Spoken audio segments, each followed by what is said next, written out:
wanted to switch gears a little bit because a couple of weeks ago, and I think the last time we recorded, I was intending for us to talk about this, but time got away from us. And this shit, don't.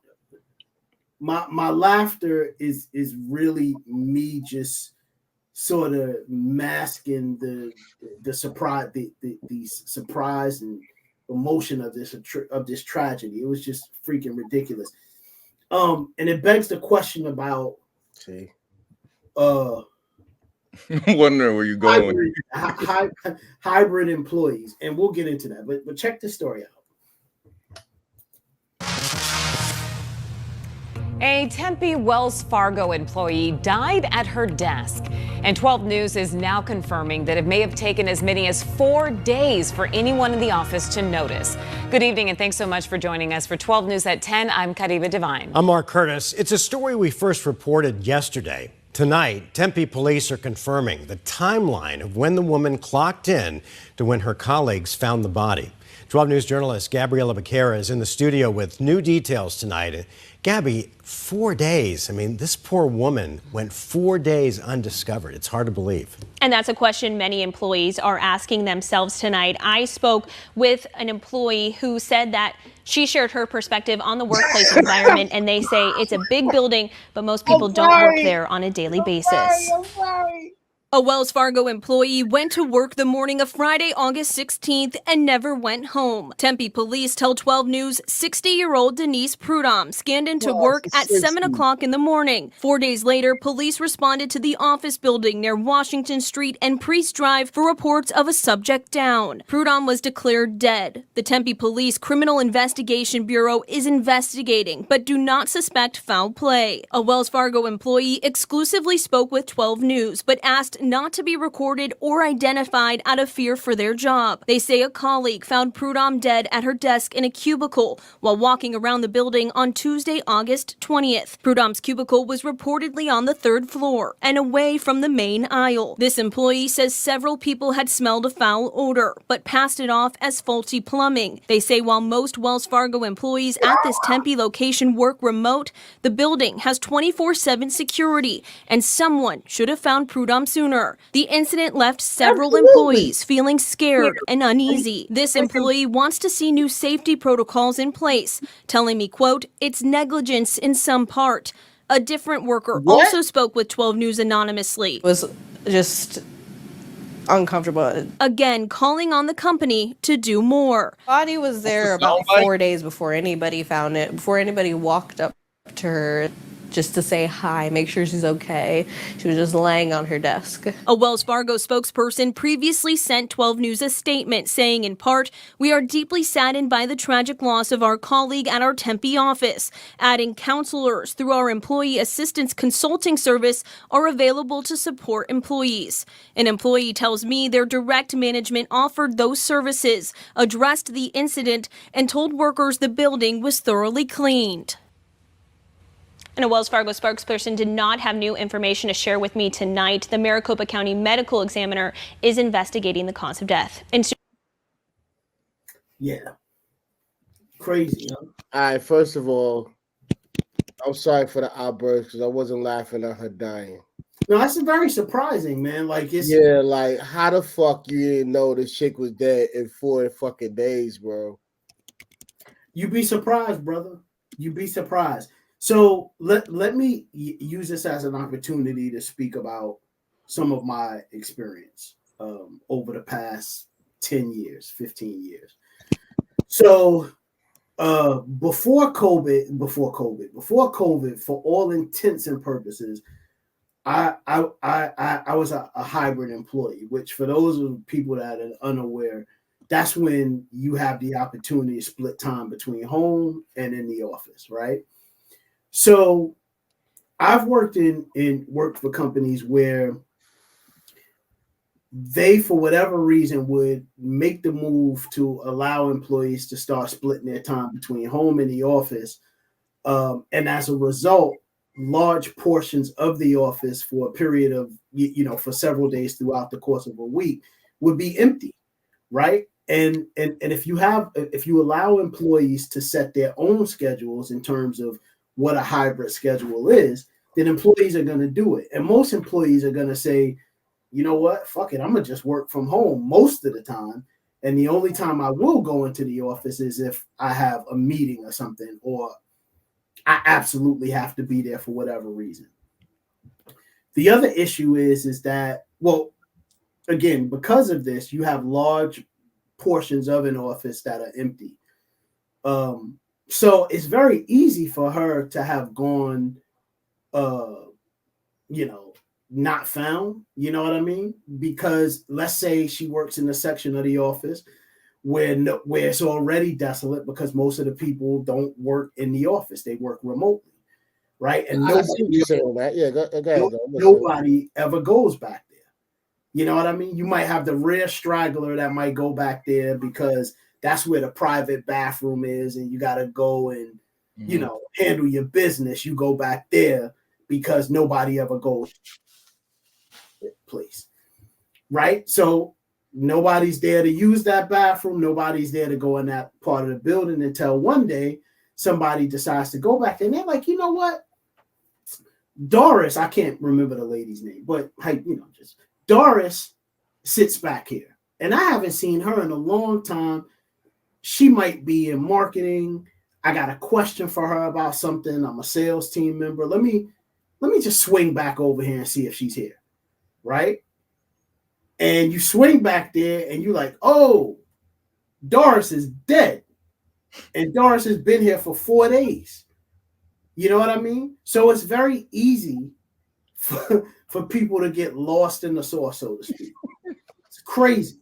When I heard the story, I had said to myself, unfortunately, I was like, I'm not surprised that something like this could happen. And I also said to myself that this sort of leads to a question, or it further polarizes a topic that's already polarizing amongst companies in this country, and that is, do we make the decision to just go to a fully remote model, or should we stay as a hybrid, or should we just continue to do in office? And a lot of these companies are doing hybrid versions because they believe, and there's some truth to this, that people being in an office, being together, promotes this presence of collaborativeness that you just don't get when people are speaking over Teams or Slack or whatever, right? But then it can also be argued that people at home that are not working every minute or every second of every hour that they're in office or pretending to be, are more productive, right? So if you have people, if you have people that are in a hybrid type thing, but you're maintaining these large office spaces, right? Then why are you maintaining large office spaces if people are not coming into the office and you allowing people to use their discretion to determine whether they're going to come into the office? So so that's that. But then, like, if Doris or whatever her name is, God rest her soul, worked from home, man, she just might have been dead at the crib. That's a fact too. But I guess, you know what, Z, perhaps let's say this. I think we could reasonably conclude that maybe Doris lived alone, right? Because right, we can say that. Okay, yeah, nah. We can say that she lived alone because you saying she was strong and independent, D? She was a strong independent. What is it? What is it saying? Ain't nothing worse. Ain't nothing worse, right? So she strong, independent woman. She, not in them. Whatever, right? She may have kids, but she's an empty nester or whatever. She's single. For whatever reason, nobody checked for her, unfortunately, because they would have called the office. You know what I'm saying? Go ahead. What you gonna say, Al? My questions is this. You writing? Go ahead, man. Where was security? So that's what they said, right? So here's the thing. In a closed office where doors lock every day and people use scan cards, security doesn't patrol the offices, right? Unless it's just an open floor plan and people could come and go. But that's very rare. Businesses that lease space, they have doors that are accessed using a key card of some sort. Yep. Right. Yep. And because it's their space, security doesn't patrol the area. Yeah, but they have cameras. Sometimes they do. Okay. And cameras aren't always everywhere. Like cameras tend to just be in general areas and important areas, not in individual offices. Right. Okay. Why wasn't the track smelled? The smell tracked. They said they said they thought it was sewage or like plumbing. For 4 days, they just smelled this shit, and then like they didn't call nobody. But herein lies death. This is not sewage. This is death. But listen, here's the thing. Herein lies the original position, right, of what we're talking about, and that is, if it's an office or a part of the office where people generally don't come into the office because they work remotely, the few times that you have people come in or stragglers come into the office and they smell something, they're like, we're never here. Maybe somebody didn't empty the garbage or whatever it might be. And if it's an area that's isolated that nobody goes back there, you get a whiff of it. But unless you're physically back there, the intensity of that smell, you're not coming across it. It would have to be someone that is physically walking back there that says, "Oh, Doris might be in the office today. I got a question about that new marketing strategy. Let me walk back there and see if she's here." And then when they walk back there to that desolate area, it's like, Doris is dead. You know what I mean? So the way you say this is hilarious. Bro, you kill me every time you say it. Sorry. So, but all right. So my final questions was the supervisor. Like, if you're logged in, you know what I'm saying? The supervisor should be able to log in and say, like, okay, she's online right now, you know what I'm saying? But I don't see any traction with the project plan. What if she was a supervisor? What if she was the supervisor? I mean, so the point is, I'm not. But you make a good point. The point that I'm trying to make in response is there are a lot of variables that we just don't have the answers to, right? Supervisor, it's the summertime. Supervisor could be out on PTO for a week or two, right? She could be the supervisor where nobody is checking on her, right? You know what I mean? Or she could have been one of those people that she had she has a manager that, like me, that doesn't really hound you or they don't check on you like that. You know what I mean? So there's a lot of things there that we just don't know. But what I am sure about is that companies need to definitely revisit holding on to these large office spaces that are not being occupied because people are working remotely. You know? I want to know. Go ahead, T, because I got one more question. Go ahead. I just want to say that there's somebody else that died on the job this week. Rest in peace to Fat Man Scoop, man. Right. Yeah. That's right. Yeah. Rest in peace, man. Fat Man Scoop. It's all in his name, man. Like, yo, get your health together, black people. Yeah. You know what I'm saying? When I watched the shit, man, it was crazy. And then I saw that the host of the show were those two huge young fat men. They used to be everywhere. They were huge, dog. They were were they the two brothers? Yes. Yeah. And they were in the clumps, right? They were in the clumps. Yeah. And man, like my man got on the mic or whatever, and he started praying to Jesus, and he was talking about, through Jesus, all things are possible and all this shit, man. Like, yo, man, like at some point you got to take accountability for self, man. Like, I really hope that that's a wake-up call to those brothers and to everybody that just tries to glamorize, like, not, just a unhealthy lifestyle. I'm not trying to talk negatively about Fat Man Scoop, man, but like he should have been working on changing his first name. You know what I'm saying? Like his entire life, you know what I'm saying? Like he's been Fat Man Scoop for 30 years or whatever, man. He's a well-known DJ. And like eventually, man, like you run out of time, man, if you don't really take things serious in that way.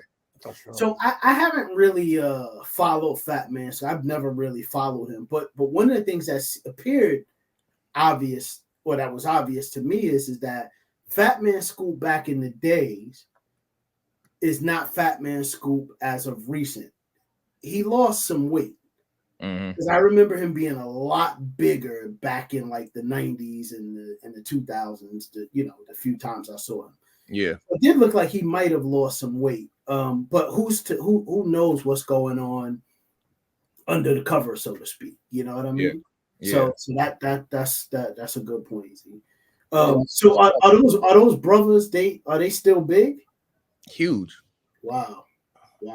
Huge, man. Huge. It's like big like they were before, man. It's sad to me when I see that, man. Yeah. But yeah, man. So I just wanted to share that Wells Fargo story. You could cut that wherever you want to cut it at. But yeah. I have more questions. Oh, you did? Okay, go ahead. Did she have friends? She had some friends because somebody went back there to check on her. They are all strong and independent. Nobody checks on each other. Keep that money, girl. You know what I'm saying? And my last one, I want period. And the last one I want to know is like, what the fuck was the cause of the death? I don't know. I don't think they ever disclosed that. By now, surely an autopsy was done.